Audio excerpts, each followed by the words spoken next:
Hello, everyone, and welcome to Elevate Your Life on Dr. T TV. I'm Dr. T, and this is the place where emotionally sensitive people get the emotional tools that they need to succeed. I'm really excited about our guest here today, and her name is Yeamah Logan. And Yeamah has coached and counseled countless Christian men and women to overcome childhood sexual trauma. Also, adolescent sexual rebellion, struggles with reconciling sexual identity and faith, and all of the guilt and shame that comes with it. She herself is no stranger to any of this because this is her story.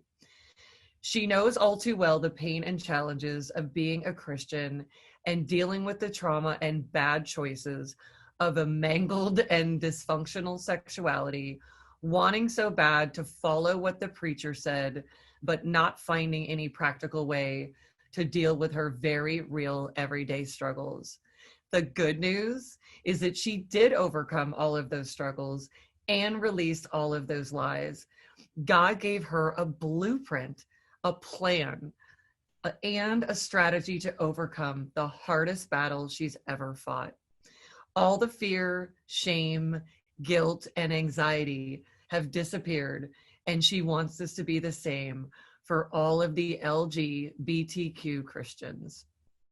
After healing and transformation, Yeamah looked around and saw how wrong the understanding of God's will concerning sexuality was actually destroying people's lives and relationship with Him.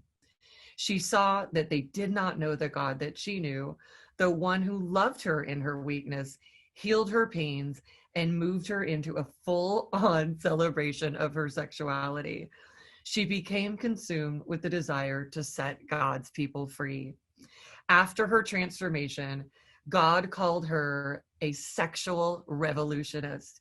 She walks boldly in this calling to bring people young and old into the celebration of their sexuality, heal their traumas, and bring them freedom in their spirituality and sexuality. Yeamah, welcome to the show. Thank you. Thank you for that. Wow, I haven't had anybody read it out loud to me before. That was amazing. Oh, Thank it's you. so great. It's wonderful to have you. I'm really excited for our audience to get to learn so much from our collaboration today Yeah. and really expand their emotional capacity and their capacity as people through everything that you have to share with us today. So let's get started by having you, share with us, about this journey that you've been on and what has this journey been like that really has brought you to this place where you're such an amazing activist for people. Well, I'm not going to start from when I was born. I was I born. promise.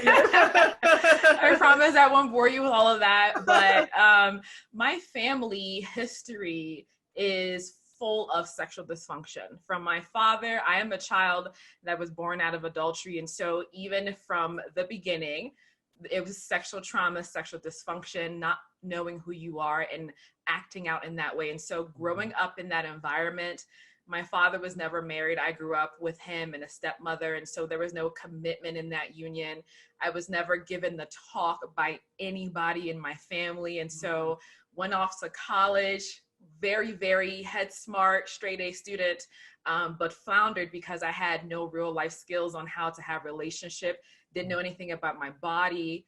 And now college years, I'm promiscuous. I'm doing performance for people in bedrooms. I'm just doing everything that is just screaming insecurity, screaming you don't know who you are, screaming that you don't know that you're loved. Okay. And so by the age of 25, God called me back to Himself and was just like, the party's over. It's time now to heal all of this, and went through the process of healing and stopped all of the behaviors, but the emotional trauma that I had from my behaviors before and from my upbringing was still there. And so that had to get healed. And so through supernatural spiritual healing and counseling, all of those lies about who I was and my sexuality in my foundation were uprooted, And it was just like, oh my gosh, I'm a whole new person. Who is this beautiful woman who's loved and accepted and secure? And then I looked around me, like my bio said, and realized I'm not the only one who's royally confused about who they are as a sexual being, because there's so much rejection in the church of just even being sexual, right? And so it's not that, I don't want people to hear me saying that people who are LGBTQ, and I shorten that by just saying queer, are confused. I'm saying all of us in general are confused about what sexuality even means in relationship with God, in relationship with yourself. And so that's the path. He healed me, like I said, gave me the blueprint. And now my entire life is about setting people free from the lies that they believe. Because, you know, the Bible says the truth that you know will set you free. And that's what I do. Wow, that is really amazing. And I'm really connecting, Yeamah, to, you know, something that I really have known for a long time, really since I was a little one, but it's been really crystallized over the years, especially in the work that I do in helping emotionally sensitive people grow their emotional capacity to really flourish in life in all ways, you know, sexual and otherwise. And that is that, you know, we're not, in our culture, we're not given a big foundation about being a person and all of the aspects about it. And, you know, still today in this education system, there is little to know. I mean, I'm not completely with my finger on the pulse of exactly what's going on there, but from what I see in people coming in as clients and how they're talking about, you know, what they're dealing with their kids and family, there's so little education on the self and all aspects of it, so that we could really rock it in life and not have to wait till we've gone through so much pain and then later, you know, have to come back to ourselves. And it really sounds like, you know, when you said like, you know, you're called back and you're able to be in yourself and help people be in that freedom. Isn't that something? Because it's where we were supposed to be all along. Right. I was actually just thinking about this the other day, Dr. T, and I think it was yesterday, and I was going through some emotional pain and in my business as an entrepreneur, and just thinking and feeling mourning in a sense that we were not raised in school and taught in school how to be. We were taught on how to do, right? How to do this and how to achieve and achieve and achieve. And and it hurts me even more because I was really good at what they taught us how to do. And so if they had taught us how to be mindful, how to control your emotions, how to choose your emotions, that you can do that, how much more successful will we be as a society just in general if we were taught these things, but we're not? And then we have parents who are in the homes who weren't taught that either growing up, and they don't know. And so it's just unfortunate cycle of brokenness and just not understanding on how to actually just be a person. Like, we forget that we're human beings and we get really busy in the human doing of life. And so I totally, completely understand that. Yeah. I love what you're saying, because that is a, you know, in our human nature, you know, I see so naturally our natural state is to be in purpose. We are always creating in each moment. And yet what creating doesn't have to always look completely active. There's so much that's happening through being, which is its own intentional process. It is. And when these skills, when this is sort of like a mystery, and the people that are raising us and who raise them, you know, that there's just a certain set of things that aren't talked about, and especially sexuality, sex in general, all of it. It's like going through life with this mystery on the handbook, you know, of how it all works. And then what I see is that then we're children being raised by emotional children who are in adult bodies. And that cycle is just what keeps continuing, that we might look of a certain age, but we're very underdeveloped as a society on so many aspects. And then we're not equipped. And then that creates all the damage and confusion. Right. And is that something that resonates with you? Absolutely. We are children in adult bodies. That is absolutely true. And when you are someone who's done the work, I'm sure obviously you have and I have, and you are interacting with other adults your age, and your mind is just blown because you don't understand how people don't have any awareness of themselves. No. And how they are in reaction, like you talk about in your TED Talk, they're in reaction to life and they're not responding to life. And you can scream your head off trying to explain this to them, and they just don't get it because they haven't done the work. They don't even know what the work is to do because it feels so normal to behave and react in this way that if anything comes along and challenges that, it feels like you're tearing the world apart, and they're defensive. And you're just talking the truth, right? You're just speaking. You're just speaking truth, but they can't receive it. Okay, because their emotional intelligence isn't high, but they don't even know how to get it high. And they don't. Right. This is so key, Yeamah, because this is what I think is this paradox that you and I are aware of, is that if you're only developed to a certain level, right, which is we're basically in a developmental process, and from the get-go. And then we're always developing in the world that is its own container with everything around us. And if we can also sort of only develop to the degree that our parents developed until we take the reins and go beyond that. And ultimately it leaves us as a society of people who, you and I are people that fortunately have been awakened to that. And then we can raise ourselves into emotional adulthood. But if you don't even know that's a thing, then you just feel like, I don't want to deal with this emotional stuff. I don't want to look at my stuff. And this is where all of these all the dysfunction, you talk about mangled dysfunction stuff is so continuous, even though people go, hey, it doesn't look good to do that. But all of this struggle that is going on is so intense. And so what do you think it was, in your, as you were really called back, as you said it, and just really awakened to who you are and the truth of who you are, tell us more about what that experience was like. So I actually invested monetarily in this process. I went to a school. My old pastor realized that she wasn't called to be a pastor. So she started a school. Her name is Shalise Jimenez, started a school called Emerge. And it was a 9-month program where you answer the 5 biggest questions of life. And so in that process was when I was awakened onto myself. And it was hard work of confronting my behaviors, confronting my thoughts, confronting my emotions, not letting anything be, that's just who I am. But really saying, why is that who I am? Where is that coming from? Is that really my true self? Is this personality that I've built in reaction to how I grew up in a way to protect myself? Or is this really truly who I am? And it took the work of supernatural Holy Spirit meetings with a counselor that could guide me through these processes to say, this is where the lie has been in your life, and this is how we're going to uproot it, how we're going to take it apart. I remember even having a session with one of the counselors. There was a lie that was so deep on the inside of me because I was abused sexually as a child.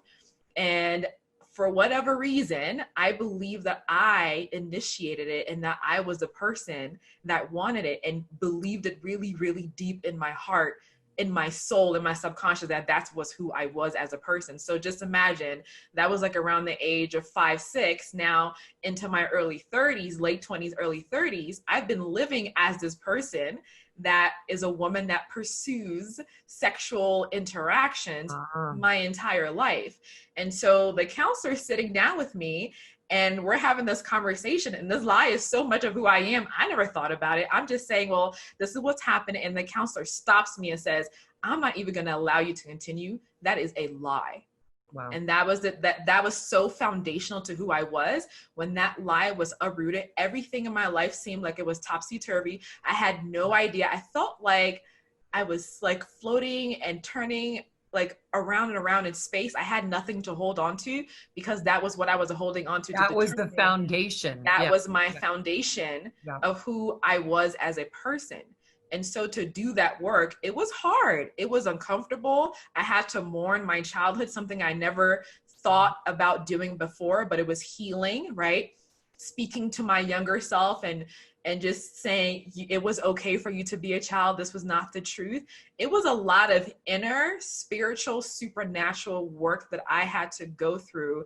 But I am so happy that I went through it, because I cannot even imagine living in the program, and because that's really what it was, in the program that I was living before that time. I don't even know what my life would look like. I definitely, Dr. T, would not be doing the work that I'm doing now if I had not gone through that process. And so for people that I work with and just people casually in my life, people are aware that they're in pain, but the pain feels so comfortable that they don't know how to move beyond it, because something on the outside of that pain is unknown, and we don't want to go there. We don't know what peace feels like, right? I tell my friends now, I'm sleeping the best I have ever slept. When I lay down and I sleep, I sleep.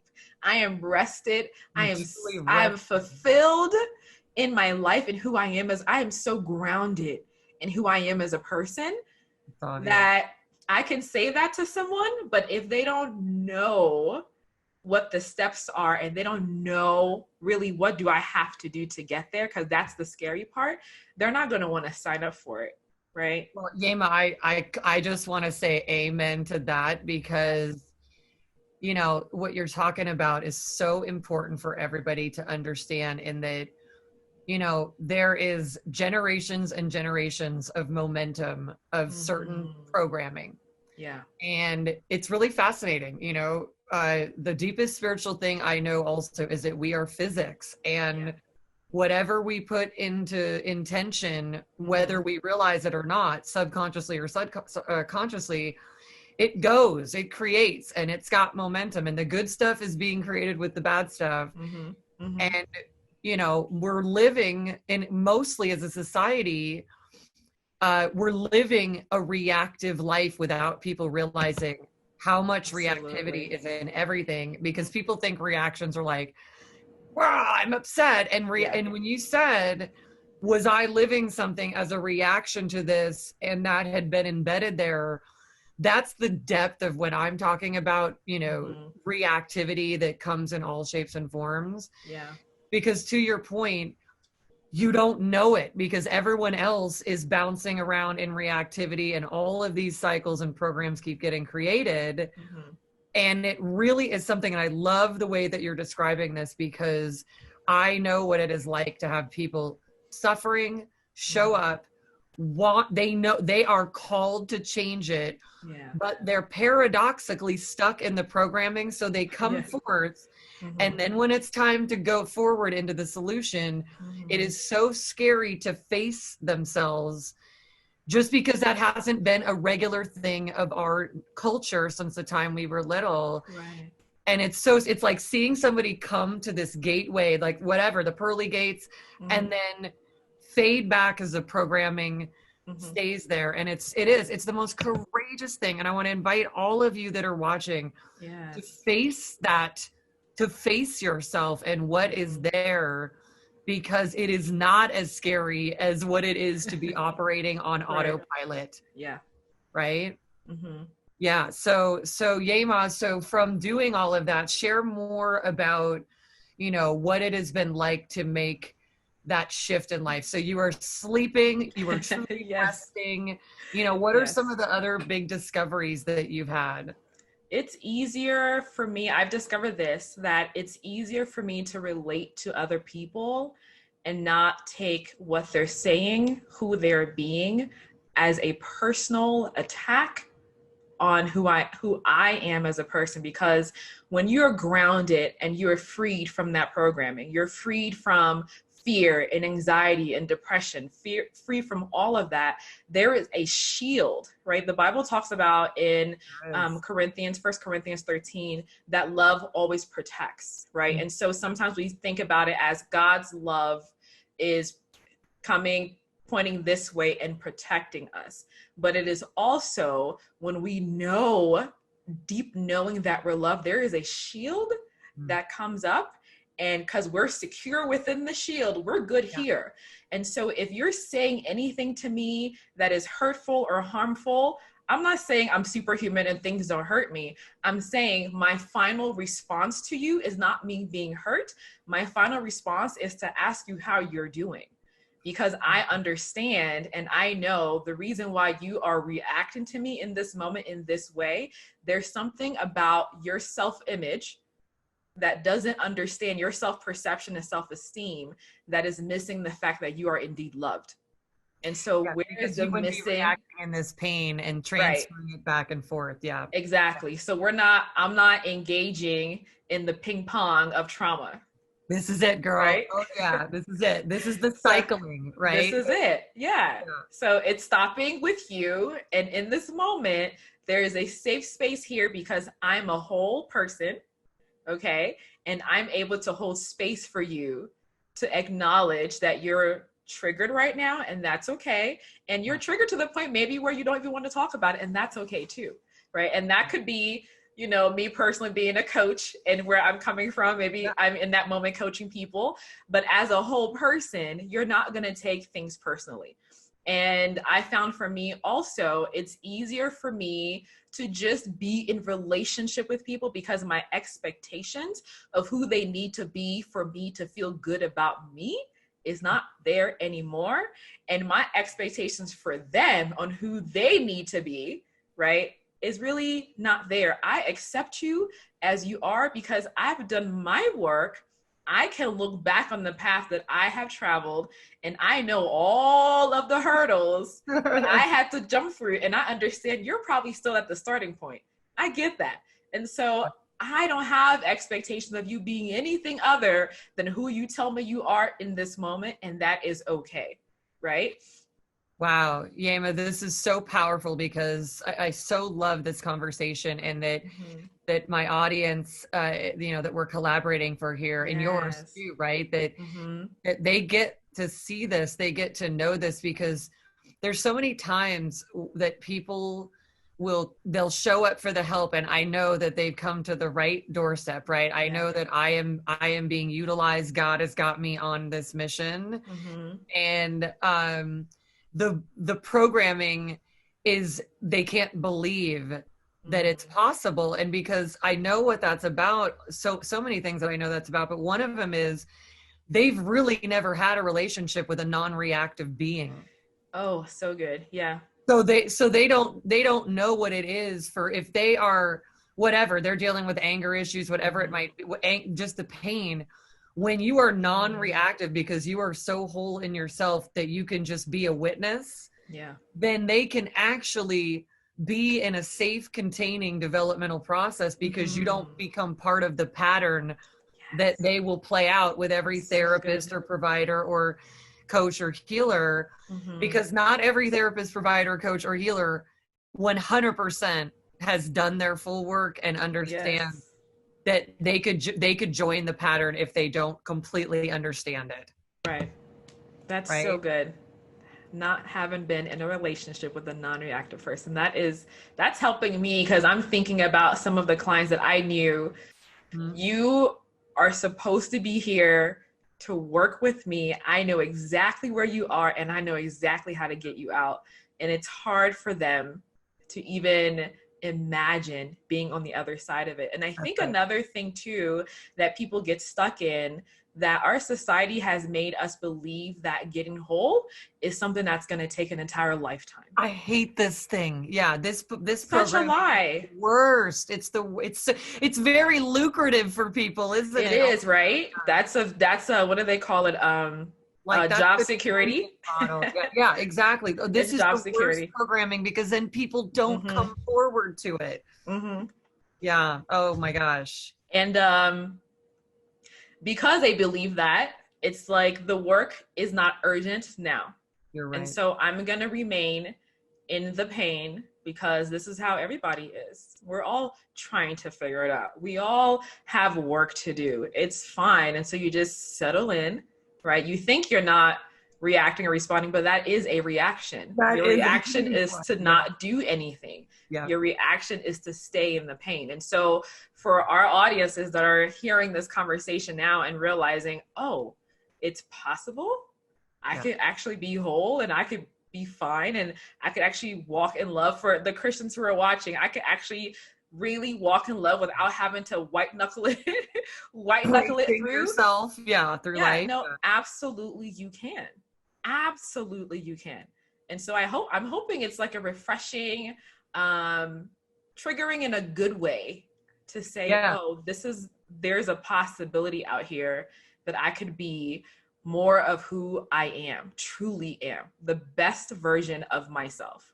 And I really so want everybody to receive, I invite everybody to receive this, because in the industries of healing and health and well-being, the providers are also programmed and conditioned with this, the concept that, say, for example, if you've been in so much pain that you have a reactive pattern of self-medicating, your reactivity just keeps going, and now you're self-medicating that reactive pattern, then the entire program, which is now you're this addict or alcoholic, now this is your identity, you are powerless, defective, can't be trusted, and you will now spend the rest of your life through rehab and or in a meeting, and now you have signed up, instead of living your actual life and your real purpose and contribution, not saying anything against whatever works for people that makes them feel free, but that's also, to me, a way that the person is not actually living their full contribution that we all need for them to live. And so that's one of the worst parts, I think, about some of this lack of consciousness that comes from the beginning of us not getting it early on. Is that we can end up, and even people providing just don't completely know that telling people that it will take them forever and they will be chronically depressed or whatever, people believe that, and then it is so, and there is nothing that could be further from the truth when you face what is there for you to face with somebody who knows this work. You can be through these big parts of it and then just do some software upgrades along the way. Exactly. Do some upgrades. Exactly true. Because it's like the work, you're familiar with Dr. Caroline Leaf, the work that she does with rewiring your brain and renewing your mind. And so if I'm going to take on the label that I am an alcoholic and always in recovery, that is, your brain has settled into that pattern and you are always going to be that person, because 80% of what we say, we believe. And if that is continually being reinforced, that is my identity. I'm always in a state of brokenness. I'm always in a state of recovery. And that has worked for some people, like you say, but I struggled with alcohol before, and I was not about to take on that as my identity. That is not who I am. Okay. And so many people don't want to take that on. They're like, that's why they don't do the work, is because they don't want to take that on. They don't see any other options. Yeah. And there is another option. You have to tell, for the believers out there, the Christians, you have an identity that is not that, right? Not as your identity isn't a Christian. Your identity is someone who is a ruler who has dominion in this earth. And so whatever is around you, right? We have dominion. Adam and Eve in the Garden of Eden, the first thing God gave them was power to control their circumstances. Okay. So that is who we are as people. That's your identity as a ruler and a king and a queen in the earth. And so I'm not going to submit and subject myself to anything that is created. I'm a creator. Yeamah, this is such a big part of our program curriculum is, getting people into the driver's seat of like, you are a powerful creator. You're creating every moment. So even when you think you're not, you are responsible for the outcomes. There's all and this is why to be in intention is such a different forward moving program rather than the continual reactive backward moving program. Because it doesn't mean you have to be actively doing something all the time at all, but to know that this thing is always on. The system is always on. And so it's always creating. And so to give it the directions of what Mm-hmm. you're here to create and what your intentions are, otherwise there is so much subconsciously being created, it does end up mangled and dysfunctional. And then people believe that life is so difficult, and then that gets reinforced and confirmed. And I know you know this. Yes. And then it seems like, people like us that are going, it's actually not that difficult. Yeah. It seems like we can be the crazy people, right? In the situation, like going, no, really, you are a powerful creator, and things are way easier. And I never believed from the time I was little that God intended us to have such a hard job of being a person. Yeah, no, he didn't. That was never the intention. And we are always creating. And in the beginning of changing your patterns, it is going to take work. You are going to have to hit it in the morning, right? Yeah. You have to hit it when that thought comes up. The work Dr. Caroline Leaf, does when your brain becomes active with that thought is the moment when you can change it. And so you have to hit it every single time. There was a time in my life in my mid-20s when I struggled with acute anxiety where I could not even leave my house. Okay. Wow. And my brain, I was not going to take medication. I've always been scared of medication. It was even medication that even spun me into that space of being so anxious and like triggered my brain. So I was not going to take medication. I wasn't going to go to the hospital because I was so scared of being the crazy person. So I wasn't going to do that. All of this stigma from my family being I'm African. So we just don't do things like that. Got it. And so no, any other reason wasn't because of strength. I was fearful of people knowing that I was fearful. Okay. Right. So I had to find another way to get it done. All right. And I'm thankful for that. And in the beginning of that process, it was literally every second of the day when my brain was firing full of fear and anxiety. I had to speak truth. I had to change my imagination. Okay. Then it became every 60 seconds, every 5 minutes, half a day I could go to work and not be scared. But it took work, but I was fighting for my life at that point. Right. And so the work was fine. But the thing that kept me going was that it was working. Right? Yeah, because then the pattern has its momentum.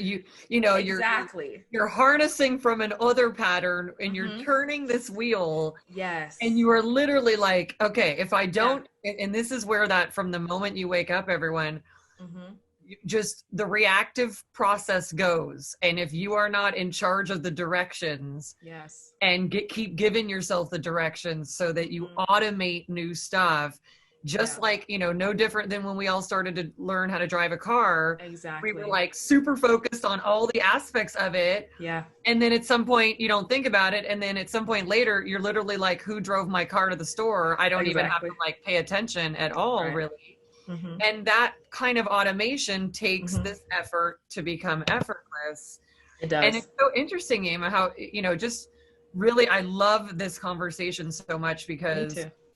For people to just know that like it is so worth it to build yourself into to have a new emotional foundation, a spiritual foundation that is really actually there underneath all this programming. Yeah.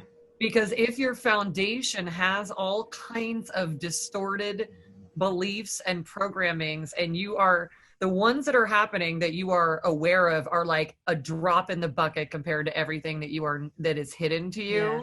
Yes. And it seems like it's going to be so daunting.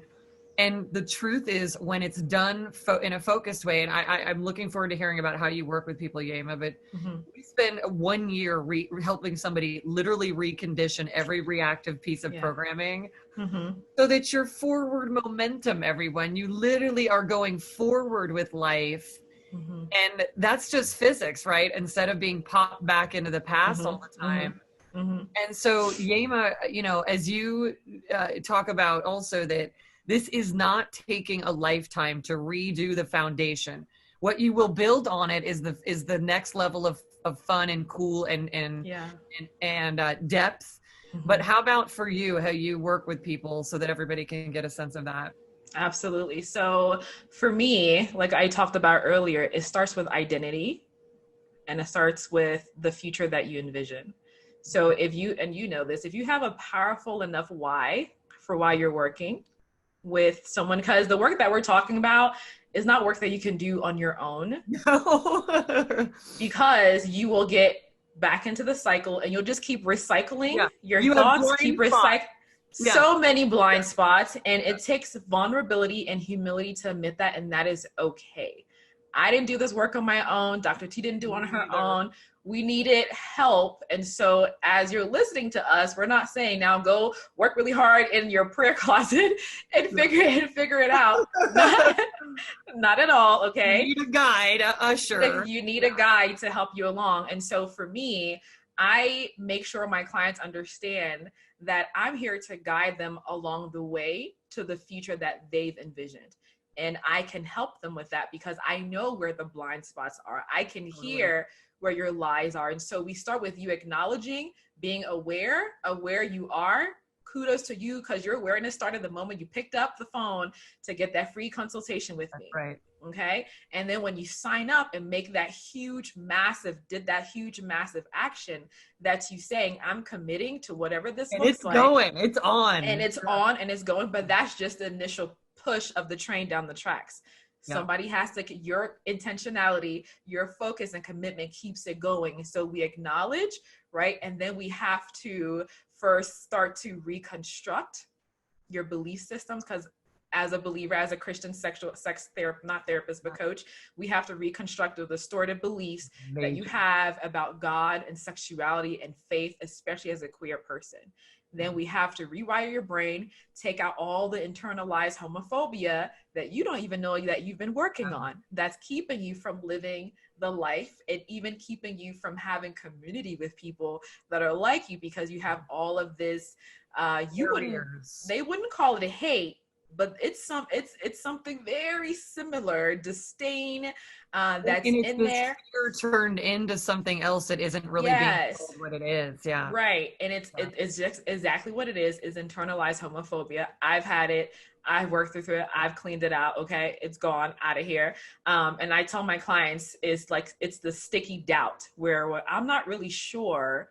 I can hear all these people teach about it and we can mentally assent to something, but transformation happens when it drops down into your heart and you have a knowing about something. And that's the work that we do. So we acknowledge it, we rewire, reconstruct, and then my entire goal in life is to celebrate, okay? Let's celebrate who you are, what that looks like for you.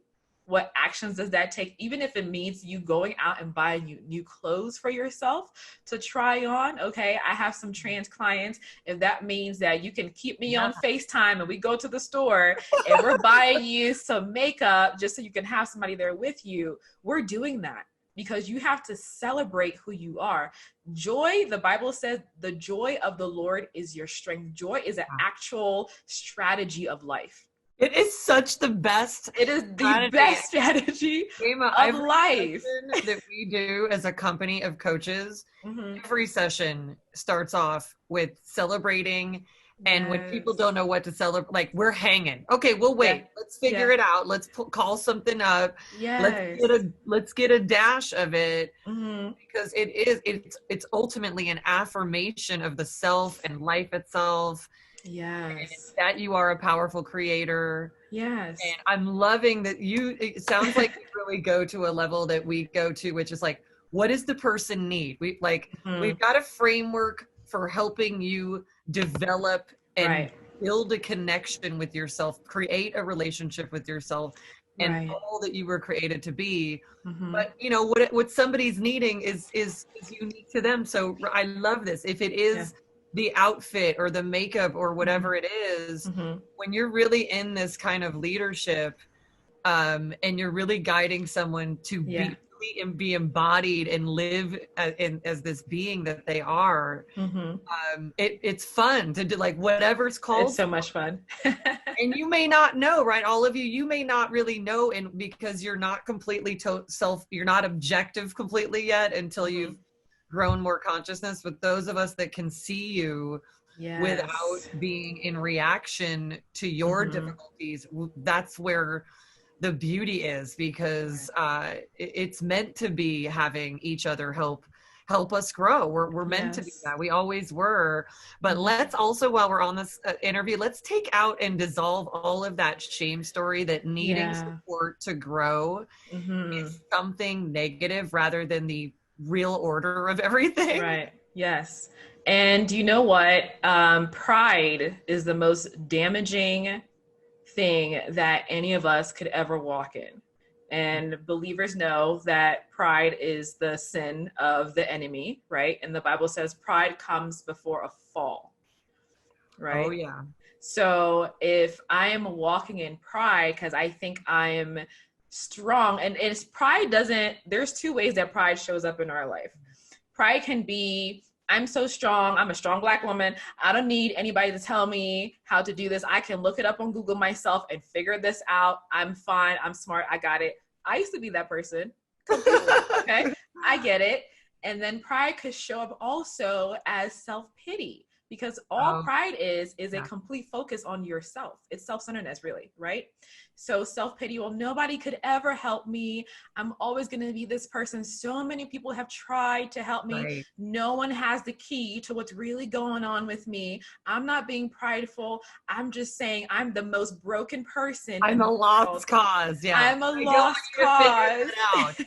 Yeah. No one could ever help me. That's also pride.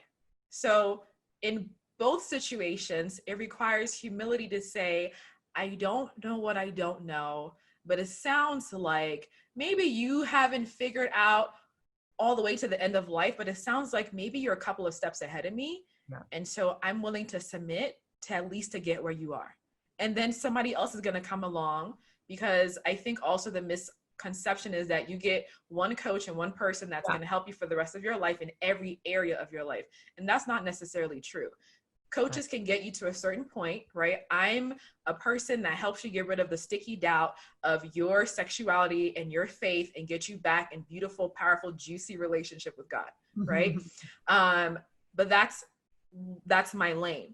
Maybe you want to be an entrepreneur. Exactly. So there's another coach that's going to come along and help you with that. Maybe you get married and you're having trouble with your kids. There's a parental coach that's going to come along and help you with that area, right? There's always going to be a voice for the season that God has you in, for your what he needs to work out of you to get you to that next level. It's all, God is always about upgrade. Always about the upgrade. Always about the upgrade. And this, I love how this connects to, you know, the story of where, like, you know, the person's like wondering why God isn't showing up to help and sending all these things. Yeah. And it's like, you know, when you really come into relationship with yourself, you are just open for all of the intelligence and the directions to come through you. And you don't have to worry about the future, because you're online, right? You're like, okay, got it. Let me connect in. What's the outcome? What's my intention here? You get in the directions. Yeah. And what I love about that too, Yeamah, is because so many people, there are so many beautiful leaders and guides and coaches, and yet I think it's really about those of us who are helping people connect to themselves, so that they can be this self-leading person that can know their own directions and prescriptions and stuff, which is so major, because all this anxiety about the future, like, is that's gone when you when you know that you are all synced up and you are going to keep getting the messages that you need to get, of what to do, and there will be all of this, you will be taken care of. Right. But it's not about just being passive. You get the messages and some level of action, which sometimes looks like just being. Right. Yes. Right? Which is a very that's hard. Very creative part. It's creative and it can be hard. Yes. And you know what, Dr. T, people come, and for my clients, they come with an issue that they have with a relationship outside of themselves.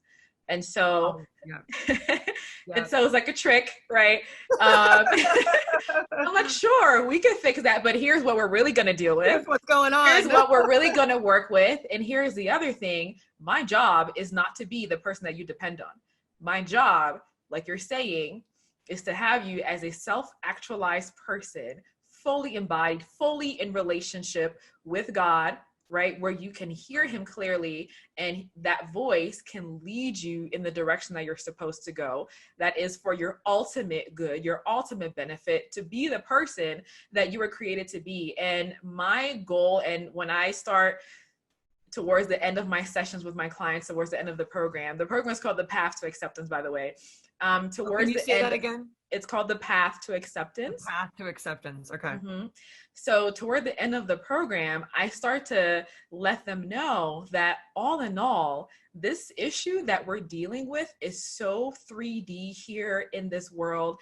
There is no, if you believe in heaven, the Bible says there's nobody getting married in heaven. So the issues that we're dealing with here on earth is so little. The bigger is so little, right? But I it's my job, right? But my job is to help you get over this hump of this thing on earth. Yeah. On earth, because who you are as a spiritual being is so expansive, right? That this thing that you're dealing with in your sexuality that's hindering you from experiencing all of who you are in God with him to achieve and to manifest and impact this world, I'm here to free you into that. So it's not so let's deal with it. Absolutely. But we're in and we're out and we're done. Now go and be. Yes. Go and be you, because the go world, and be you. That's what you're here to do. We're missing exactly. out.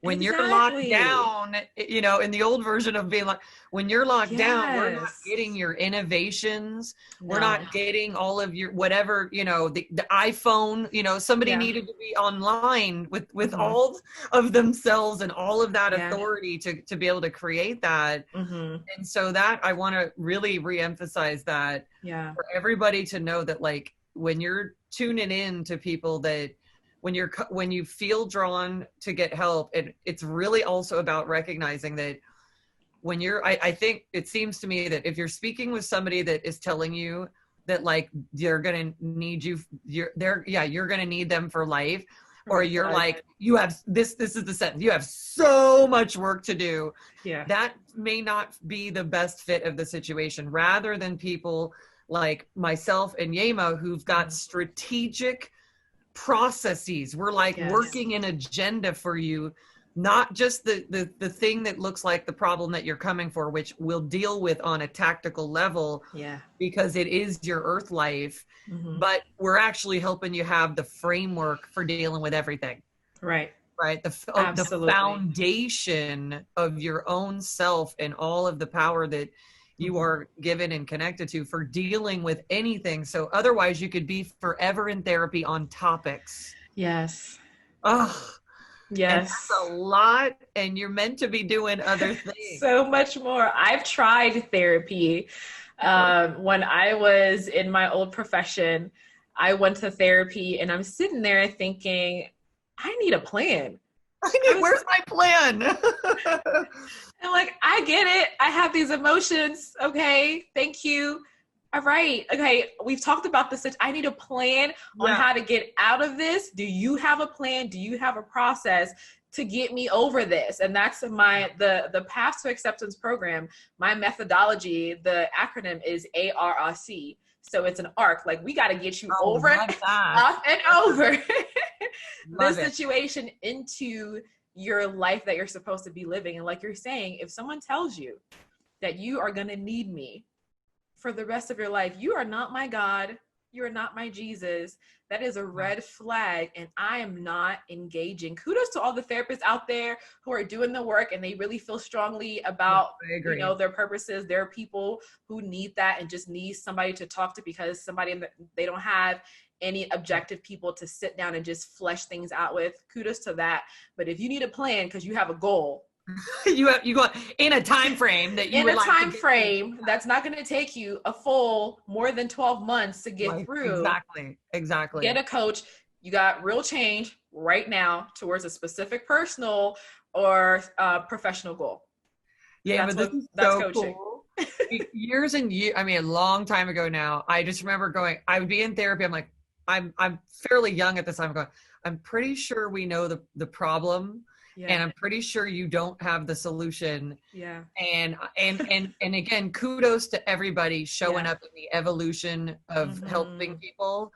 And like anything in life, it is outcome oriented for it to happen. It is about a strategic plan, because randomness and meandering, they can feel okay, but that is not the same thing as development and transformation.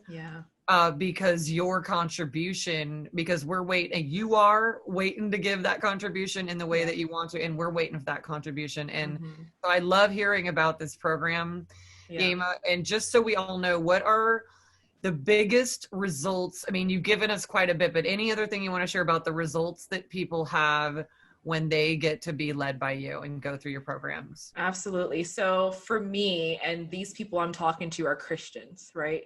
And so the biggest result, because what they didn't have before coming with me, is a real relationship with God where they feel comfortable. That's so important for us. Our faith, it colors our entire life. And so to feel rejected and ostracized from that relationship, this is why many queer people, as myself, attempt suicide. Because it feels like if God, creator of all things, who created me, doesn't accept me, why am I here? And so the biggest outcome for me and for these people is that, and it's my greatest joy, is that they are able to stand in the face of God, knowing fully 100%, I guarantee it, 100% certain that you are loved, that you are accepted and celebrated by God. You can do anything after that, right? You can be in the relationship. You can go to the church that's affirming. You can have the cojones to leave that job that you hate so much, but you're only staying there because you're shrinking back because you feel that there's no space for you in this world. So all of that, all of those barriers get taken away, and you're like, I am woman, hear me roar, or I am man, hear me roar. I'm here. Here I am, world. Take it or leave it. And is that confidence, right? Because sometimes it can be hard for us to quantify the emotions as an outcome, but your emotions are the driving force of your life. And so that is the biggest outcome for me, the 100% certainty that you're loved, that you're accepted. It feels different. You wake up different, you go to sleep different, your conversation is different. And for people who do not feel that they are loved by God, they also feel that they're not protected, that they will not be provided by God, right? And so you are not even asking asking the bold prayers, God, can you bless me monetarily, financially? You're not asking in situations for God to protect you sexually in encounters. You're just out there, something happens to you, it happens because God's mad at you anyway, and so maybe you are going to get AIDS or HIV as a lesson, like all of that. But it's in the faulty foundation and the distorted beliefs, right? People don't come out to me right away and understand that that's what they're going through. But that is what we unearth, and it comes to the surface, and we just clean that out, just sweep it away and reveal the gold of what's inside of you. The Lord told me this, I think it was probably about 10 years ago now. And he said, every person that comes into this world, I've put the answer that their generation is going to have the answer the generation is going to have a question for, I've put the answer in them. And so for all of the ills that we're having in society, we have people who are shrunken, hidden away, that the answer is in them, but there's in so much darkness. They're in mental illness stuff. Illness, emotional pain, and they don't even have the capacity to brush all of that away. My company's name is Naked Diamond for a reason, because it's like, let's get all of this away. Let's get all of this away. And that beautiful gem, that diamond that you are, let's shine light into that. And let's see what you manifest, the beauty that you manifest in this world, you know? Yeamah, this is wonderful. Yes. This is just I'm exuberant about this. This is so Yay. exceptional. Before we wrap, let Mhm. us know where people can get a hold of you. Where do you want them to contact you? Absolutely. So my website is yeamah.com. My name is unique enough that I could use that. So it's YEAM as a mom, AH. And then I'm on all social media at Coach Yeamah. I'm most active on Instagram and do weekly shows on there called Queer Christian Conversations on Thursdays. So you can join me on that as well. Okay, and before we go, I want to ask you a question that I ask on every interview that I do. Mhm. And, Yeamah, the question is really about if for any reason this just happened to be this fabulous moment here was the last moment that you could give the message that you are here to give, that people will carry forth with them for the rest of their life and know that this came through God to you, what would that message be? That message would definitely be that your purpose here is to celebrate all of who you are all of the time. That's just it. Amen. And this has just been fabulous. I want to have all of you, we both just invite you to just receive everything that you have been given, to receive yourself, and to take all of these tools and perspectives that we've collaborated on today and just take them into your heart and just absolutely, definitely celebrate yourself and let us see all of who you are, because we're looking forward to it. Amen. So thanks for being with us, Yeamah. It's wonderful to have you here. Thank you. And to all of you, we'll see you next time. Take care.